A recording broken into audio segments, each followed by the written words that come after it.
नमस्कार दोस्तों, स्वागत है आप सभी का सुपर टेट 2021 यानी प्राथमिक और जूनियर दोनों ही शिक्षक भर्तियों के लिए महत्वपूर्ण टेस्ट सीरीज की ये 5वीं श्रृंखला है और सभी विषयों को एक साथ कवर करने का प्रयास हर श्रृंखला के अंतर्गत किया जाता है। और पिछली ही 4 श्रृंखलाओं की तरह यह भी श्रृंखला आप सभी के लिए काफ़ी ज़्यादा महत्वपूर्ण है और उम्मीद करेंगे आप सभी को काफ़ी ज़्यादा पसंद भी आएगा। एक विनम्र निवेदन आप सभी मित्रों से है कि प्लीज़ दोस्तों वीडियो को लाइक जरूर कर दीजिएगा, शेयर कर दीजिएगा और जिन मित्रों ने अभी तक हमारा चैनल सब्सक्राइब न किया हो तो ज़रूर कर लीजिएगा। पीडीएफ के लिए ज़्यादा जानकारी के लिए आप सभी हमारा टेलीग्राम चैनल और साथ में पेज ग्रुप ज्वाइन करना ना भूलें, लिंक आपको डिस्क्रिप्शन में दिया गया है। तो चलिए वीडियो को स्टार्ट करते हैं आज के सेशन के पहले क्वेश्चन से। पहला क्वेश्चन सीडीपी से लिया गया है। इसके फोल्डिंग की संकल्पना दी गई है। 4 ऑप्शन यहाँ पर है आपके सामने, थार्नडाइक, पावलोव, वाइगोत्स्की या फिर स्किनर के द्वारा। अगर आपको आंसर पता तो आप लोग आंसर जरूर करते चलें साथ साथ। सबसे पहले दोस्तों यहाँ पर समझते हैं इसके फोल्डिंग की संकल्पना आखिर है क्या।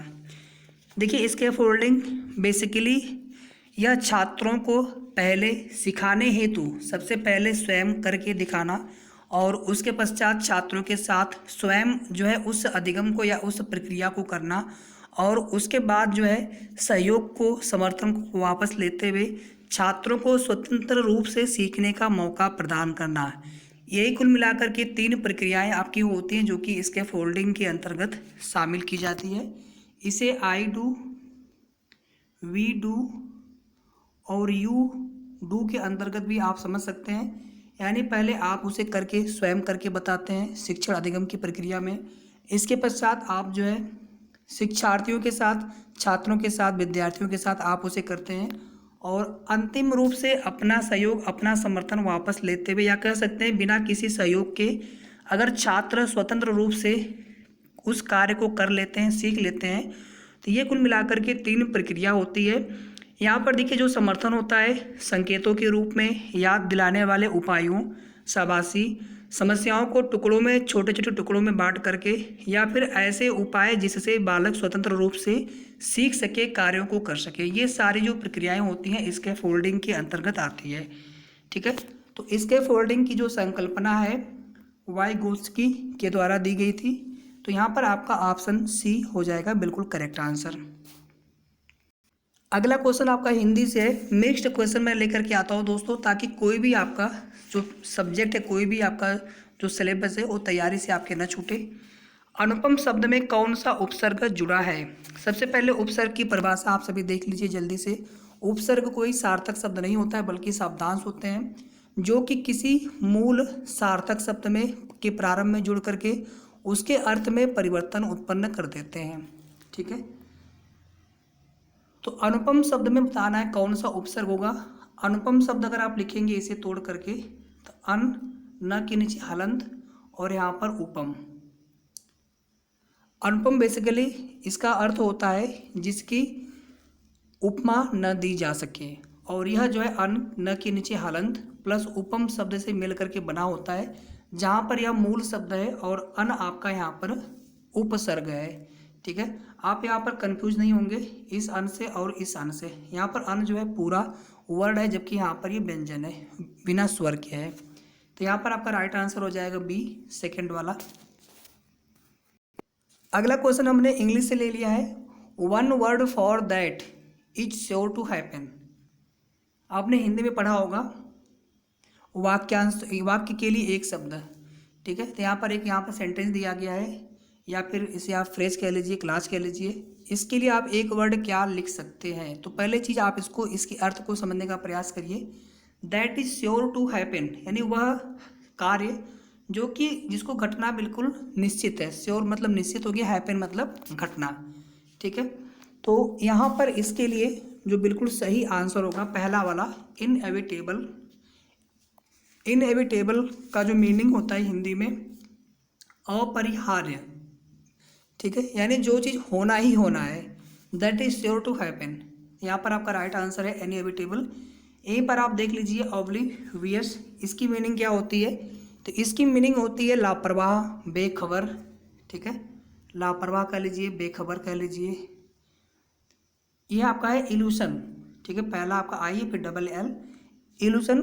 इल्यूशन का मतलब होता है मोह माया, ममता, ठीक है। ये आपका इल्यूशन हो गया।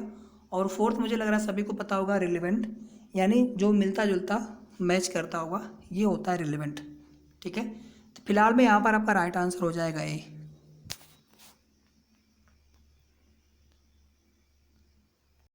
नेक्स्ट क्वेश्चन यहाँ पर है, ऑटिज्म की सर्वप्रथम व्याख्या दी थी। अगर आपको आंसर पता होगा तो आप लोग जरूर कमेंट कर दिया करिए, और वीडियो के एंड में कितने आपके आंसर सही हुए ये भी आप लोग जरूर बता दिया करिए। पहले समझ लेते हैं यहाँ पर ऑटिज्म है क्या। ऑटिज्म का बेसिकली जो मीनिंग होता है, स्वलीनता या फिर आत्म विमोह, यानी विद्यार्थी जब किसी एक ही काम को बार बार दोहराने लगता है, किसी एक ही काम में वह फंस करके रह जाता है, ठीक है। और जो अन्य कार्य होते हैं उसमें उसका ध्यान नहीं जाता है, ठीक है। ये बालक जो होते हैं अन्य बालकों की तुलना में असामान्य होते हैं, सामान्य नहीं बल्कि असामान्य होते हैं। तो ऑटिज्म की जो सर्वप्रथम व्याख्या दी गई थी कैनर, ठीक है, कैनर के द्वारा। यहाँ पे आपको ऐसे भी लिखा हुआ आ सकता है कॉर्नर, कॉर्नर या फिर कैनर। तो यहाँ पर आपका ए हो जाएगा बिल्कुल राइट आंसर, फर्स्ट वाला। अगला क्वेश्चन देख लीजिए यहाँ पर, डिस्ग्राफिया एक प्रकार है। देखिए dysgraphia, dysthymia, dysphagia, apraxia, dyspraxia, dyscalculia, ठीक है, ये सभी बिल्कुल आपको, डिस्लेसिया हो गया, ये सभी बिल्कुल आपको पता होना चाहिए। तो डिस्ग्राफिया बेसिकली आपका लेखन विकार होता है। अब देखिए लेखन विकार कभी कभी हम लोग कन्फ्यूज होने लगते हैं, लेखन विकार आखिर होता क्या है। कई बार सब कुछ जानने के बाद भी आप कन्फ्यूज होते हैं। जैसे कोई बालक धीमी गति से लिख रहा है, कोई तेज गति से लिख रहा है, यह कोई लेखन विकार नहीं है। लेखन विकार ये मतलब होता है कि ये लाइन से ऊपर नीचे लिख दे, टेढ़ा मेढ़ा लिखे, ठीक है, या फिर जो वर्तनी में गलती हो बार बार, यानी जो असामान्य जो त्रुटियां हो जाती हैं लेखन संबंधी, उसे बोलते हैं डिस्ग्राफिया। और बेसिकली यह जो है एक मस्तिष्क की एक अक्षमता होती है, विकार होता है, ठीक है। तो यहाँ पर आपका राइट आंसर हो जाएगा अधिगम अक्षमता का या फिर लेखन विकार का, दोनों ही आंसर आपके डिस्ग्राफिया के लिए सही होंगे। तो यहाँ पर डी या फिर fourth one will be the right answer. अगला क्वेश्चन यहाँ पर मैथमेटिक्स से लिया गया है, बिल्कुल इसको हम इजी मेथड में करेंगे। यदि 11 मीटर कपड़ा ₹100 में खरीदा गया तथा 10 मीटर ₹110 की दर से बेचा तो लाभ प्रतिशत बताना है आपको। देखिए एक तो होता है आपको क्रय मूल्य पता हो, विक्रय मूल्य पता हो, तो आप क्या करते हैं विक्रय मूल्य में से सेलिंग प्राइस में से आपकी जो परचेजिंग प्राइस होती है, जो क्रय मूल्य होता है, इसको आप माइनस करते हैं, फिर क्रय मूल्य से डिवाइड करते हैं और इसमें 100 से मल्टीप्लाई कर देते हैं, तो लाभ का प्रतिशत आ जाता है, ठीक है। लेकिन जब आपको इस तरह से दिया गया हो, डायरेक्ट आपको क्रय मूल्य विक्रय मूल्य न दिया गया हो, आपको इस तरह से दिया गया हो कि 11 मीटर कपड़ा, यानी पहले क्रय वाला आप लिख लीजिए यहाँ पर, 11 मीटर कपड़ा 100 रुपये में खरीदा गया और इसे जो है 110 रुपये मीटर की दर से बेचा गया, कितना कपड़ा 10 मीटर।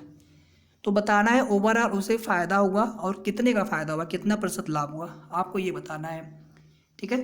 तो इधर आप लिख लेंगे जो आप खरीद रहे हैं, जो आप बेच रहे हैं, और इधर जो है उसकी प्राइस लिख लेंगे, ठीक है। और इसके बाद करना क्या आपको, मैं फिर से यहाँ पर लिख दे रहा हूँ, एक बार आप और देख लीजिए। यहाँ पर 1100 हो गया, यहाँ पर 10 मीटर और यहाँ पर 110, ठीक है। ये पहले ऊपर आप लिखेंगे क्रय मूल्य, नीचे आप लिखेंगे विक्रय मूल्य, बिल्कुल आपको इसी तरह लिखना है। इसके बाद क्या करेंगे, सबसे पहले आप इन दोनों का मल्टीप्लाई कर लेंगे, ये हो जाएगा आपका 121,0, फिर माइनस करेंगे और इन दोनों का मल्टीप्लाई कर देंगे और यहाँ पे आप लिख लेंगे। और इस पूरे के डिवाइड में जो आपने दूसरी बार लिखा है मल्टीप्लाई करके, ये वाला, इसी को आपको नीचे लिखना है, हर बार आपको यही करना है और यहाँ पे आपको 100 से मल्टीप्लाई कर देना है, ठीक है। पहले आपको इन दोनों को मल्टीप्लाई करके लिखना है, उसमें से माइनस करना है इन दोनों को मल्टीप्लाई करके, और इसी को नीचे आपको लिखना है हर में, डिनोमिनेटर में, ठीक। ऊपर आप माइनस करेंगे तो ये आपका आ जाएगा 210 और नीचे आपका आ जाएगा 1000 और यहाँ पर 100 से मल्टीप्लाई है, ठीक है। तो इसे आप सॉल्व कर लेंगे, आपका आ जाएगा 21%, ठीक, तो यहाँ पर आपका डी हो जाएगा बिल्कुल राइट आंसर। आप लोग फिर से देख लीजिए इसको, और कोई भी डाउट्स हो बिल्कुल आप लोग कमेंट कर सकते हैं। तो फिलहाल में यहाँ पर डी आपका हो जाएगा, फोर्थ आपका हो जाएगा राइट आंसर, 21% का लाभ होगा। अगला क्वेश्चन यहाँ पर देख लीजिए, पुनर्बलन की कौन सी अनुसूची सबसे ज़्यादा प्रभावी है? पुनर्बलन, प्रबलन, ये सभी बिल्कुल आपको पता होना चाहिए। और पुनर्बलन का जो सिद्धांत है किसके द्वारा दिया गया था सबसे पहले आप इसको जान लीजिए, एस हल के द्वारा। ठीक है, और पुनर्बलन बेसिकली आपका सकारात्मक होता है, नकारात्मक होता है, इसके अलावा आंशिक होता है, सतत होता है। सतत का मतलब हो गया कि नए व्यवहार स्थापित करने में सहायता, और आंशिक पुनर्बलन का मतलब हो गया सीखे हुए व्यवहार को बनाए रखने में सहायता। ठीक है, तो पुनर्बलन का बेसिकली जो मतलब, जो मीनिंग इसका होता है एक लाइन में, कि आवश्यकता अधिगम का आधार है। जैसे चूहे का एग्जाम्पल मैं आपको समझा रहा हूँ, स्किनर वाला, आप समझ लीजिए। स्किनर में जो आप क्रिया प्रसूत अनुबंधन पढ़ते हैं, वहाँ पर भी पुनर्बलन की महत्वपूर्ण निर्णायक भूमिका होती है। स्किनर महोदय, क्रिया प्रसूत अनुबंधन सिद्धांत। ठीक है, तो वहाँ पे चूहा जो होता है लीवर दबाता है तो उसे भोजन मिलता है। जितनी बार लीवर दबाता है उतनी बार उसके सामने भोजन प्लेट में आ जाता है। तो भोजन जो है यहाँ पर पुनर्बलन हो गया। ठीक है, भोजन यहाँ पर पुनर्बलन हो गया। तो आवश्यकता ही चालक है, आवश्यकता ही अधिगम का आधार है, दैट इज पुनर्बलन। ठीक है, तो यहाँ पर कौन सी अनुसूची सबसे ज़्यादा प्रभावी है पूछा है? चर अनुपात। चर अनुपात मतलब आप समझ पा रहे होंगे, जो यहाँ पर भोजन है। ठीक है, जो भोजन है जो उसके लिए पुनर्बलन का कार्य कर रहा है। सतत या फिर स्थिर या फिर स्थिर अंतराल या फिर स्थिर अनुपात नहीं होगा। ठीक है, प्रभावी पूछा है यहाँ पे, सबसे ज़्यादा प्रभावी यहाँ पर चर अनुपात होगा। जैसे कि यहाँ पर भोजन हो गया प्लेट में। यहीं पर दोस्तों थोड़ा सा आप लोग और देख लीजिए, सुन लीजिए केवल। जैसे पूछा जाए आपसे मनोविज्ञान के जनक या फिर आधुनिक मनोविज्ञान के जनक, तो विलियम जेम्स। प्रकार्यवाद के जनक पूछा जाए तो विलियम जेम्स। प्रयोगात्मक मनोविज्ञान के जनक पूछा जाए तो विलियम वुंट। ठीक है, विलियम वुंट।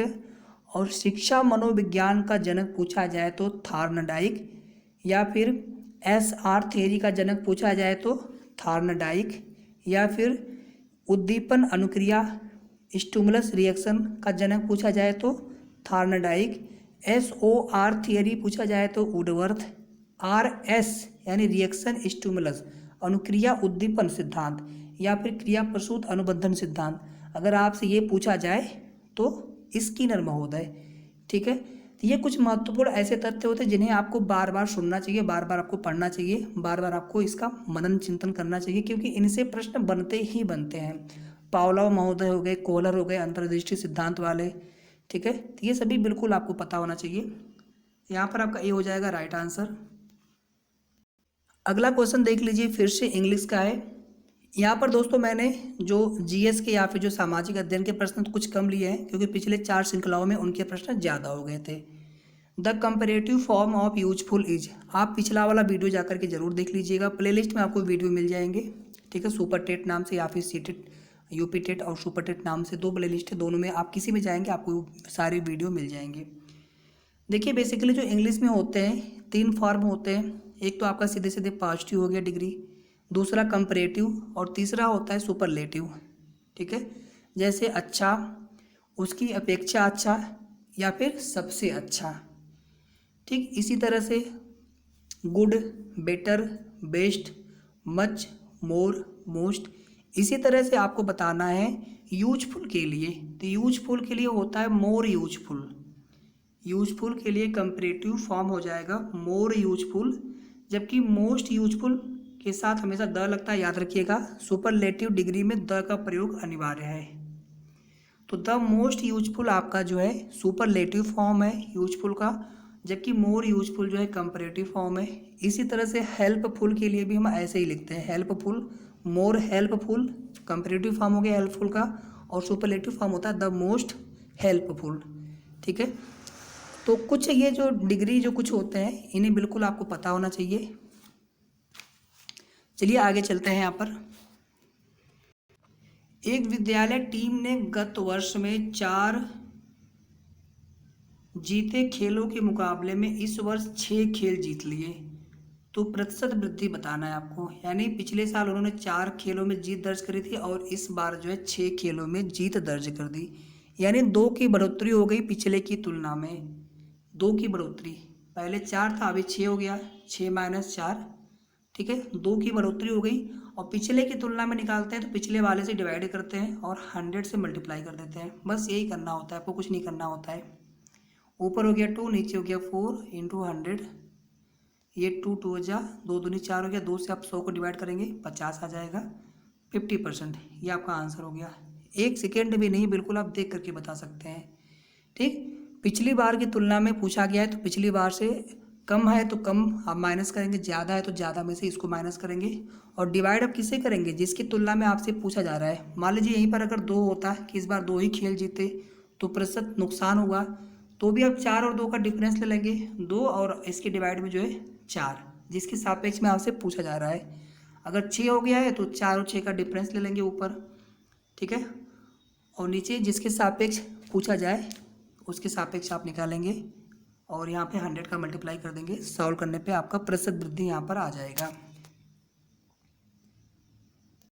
दोस्तों कोई भी डाउट्स आपके मन में हो बिल्कुल आप लोग कमेंट कर दीजिएगा, मैं अगले वीडियो में अलग से उन क्वेश्चंस को फिर से एक्सप्लेन कर दूंगा, किसी भी तरह के डाउट्स हो। लेकिन बस आप सभी से एक ही निवेदन है कि आप लोग बिल्कुल मन लगाकर मेहनत से पढ़िए। आने वाले भर्ती परीक्षाओं में कितनी अधिक प्रतिस्पर्धा रहेगी, शायद पिछली बार की तुलना में बहुत ज़्यादा हो सकती है इस बार, ठीक है। एक एक सीट पे 10 10 12 12 14 14 15 15 लोग भी हो सकते हैं, क्योंकि अभी यूपी टेट होना है, सी टेट होना है। ऑलरेडी जो है बहुत सारे प्रशिक्षु UP TET CTET pass करके बैठे हैं, ठीक है। 69,000 शिक्षक भर्ती के वे अभ्यर्थी जिनका दुर्भाग्यवश कम गुणांक मेरिट रहने की वजह से चयन सूची में जिनका नहीं हो पाया था पहले वाली, और दूसरी जो चयन सूची जारी होगी या फिर तीसरी आगे भी होगी जब तक खाली सीटें रहेंगी, ठीक है, 69,000 के सापेक्ष। तो फिलहाल में जो भी अभ्यर्थी बचेंगे फाइनली कहीं ना कहीं सभी के लिए कंपटीशन आने वाले शिक्षक भर्ती में काफ़ी ज़्यादा रहने वाला है।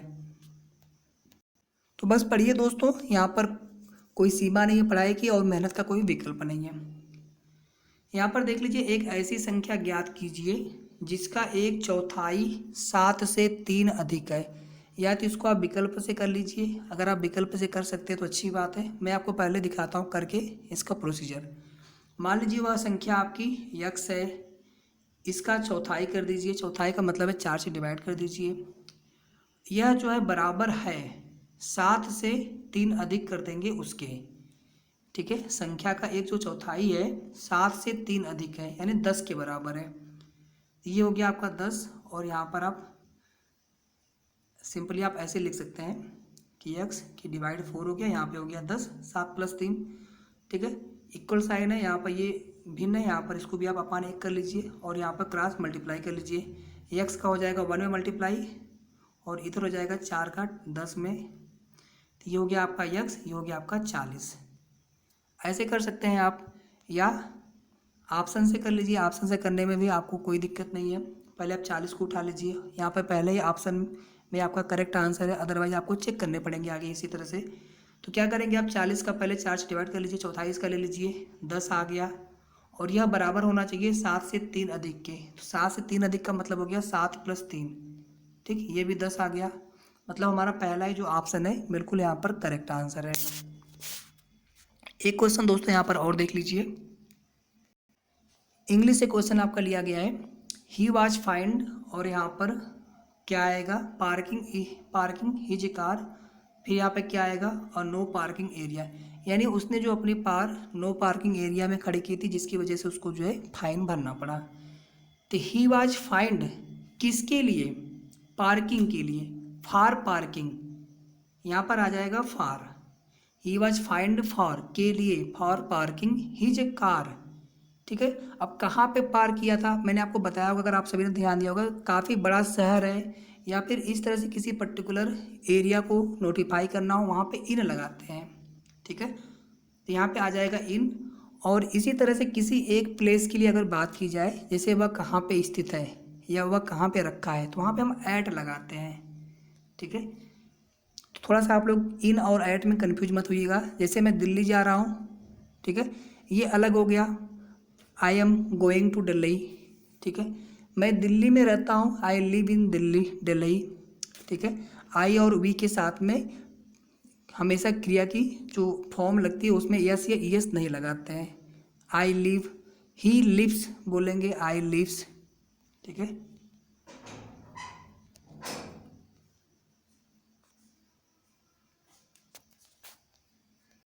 तो यहाँ पर हमारा राइट आंसर हो जाएगा सेकेंड वन। यहाँ पे फार आ जाएगा और यहाँ पे इन आ जाएगा। किसी भी आप सब्जेक्ट को बिल्कुल भी टफ मानकर मत चलिए, आपकी तैयारी कितनी कम है कितनी अधूरी है ये मैटर करता है। ठीक है, तैयारी से आप कभी भी संतुष्ट मत होइए और पढ़िए, जितना पढ़ सकते हैं और पढ़िए। और केवल सीडीपी से काम नहीं चलेगा मित्रों, आपको हर सब्जेक्ट पे बराबर ध्यान देना होगा। और आप सभी से बार बार निवेदन कर रहा हूँ कि आप लोग हमसे जुड़िए। ठीक है, चैनल को जरूर सब्सक्राइब कर लेंगे जो मित्र न किए हो अभी तक, और हमारा टेलीग्राम चैनल और साथ में फेसबुक पे जरूर ज्वाइन कर लीजिए आप लोग। ठीक है, पीडीएफ वगैरह आपको अभी नहीं कर पा रहा हूँ शेयर, लेकिन आपको बहुत जल्द शेयर कर दी जाएगी। बाकी दोस्तों एक एक प्रश्न में उम्मीद प्रयास किया जाता है कम से कम 3-4 प्रश्न, जो भी कनेक्टेड प्रश्न हो, जो भी चीज़ें हो आपको बता दिया जाए। आप लोग कापी पेन लेकर के जरूर बैठ सकते हैं ताकि उन प्रश्नों को भी आप नोट डाउन कर लें।